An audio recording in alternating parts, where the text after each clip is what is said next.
बच्चों, आज हम जिस भारत को देखते हैं, जहां अनाज के भंडार भरे रहते हैं, वह हमेशा ऐसा नहीं था। 1960 के दशक में भारत की स्थिति बहुत कठिन थी। लगातार सूखा पड़ रहा था, खेतों में फसलें खराब हो रही थीं और जनसंख्या तेजी से बढ़ रही थी। लोगों के लिए पर्याप्त भोजन उपलब्ध नहीं था।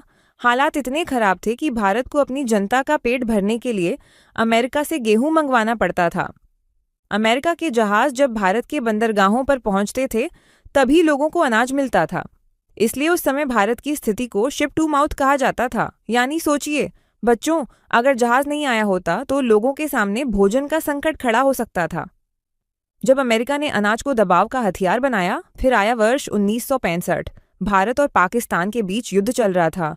उसी समय अमेरिका के राष्ट्रपति लिंडन बी जॉनसन ने भारत को मिलने वाले अनाज को एक साथ भेजने के बजाय थोड़ी थोड़ी मात्रा में भेजना शुरू कर दिया। यह भारत पर राजनीतिक दबाव बनाने का एक तरीका था। भारत के नेताओं को यह बात बहुत बुरी लगी। उन्हें महसूस हुआ कि अगर भोजन के लिए दूसरे देशों पर निर्भर रहेंगे तो हमारा आत्मसम्मान भी खतरे में पड़ सकता है। लाल बहादुर शास्त्री का ऐतिहासिक संकल्प।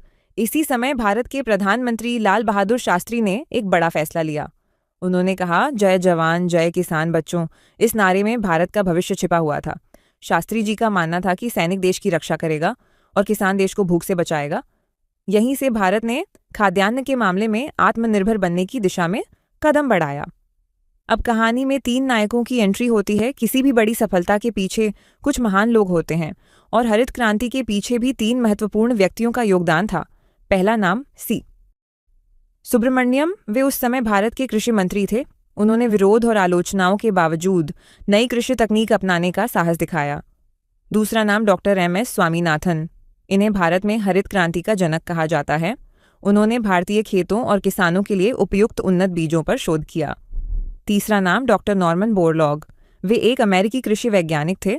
उन्होंने मैक्सिको में गेहूं की ऐसी बौनी किस्म विकसित की थी जो कम समय में बहुत अधिक उत्पादन देती थी। फिर लिया गया एक बड़ा जोखिम। अब भारत के सामने सवाल था, क्या इन नए बीजों पर भरोसा किया जाए? 1966 में भारत सरकार ने एक साहसिक निर्णय लिया। मैक्सिको से लगभग 18,000 टन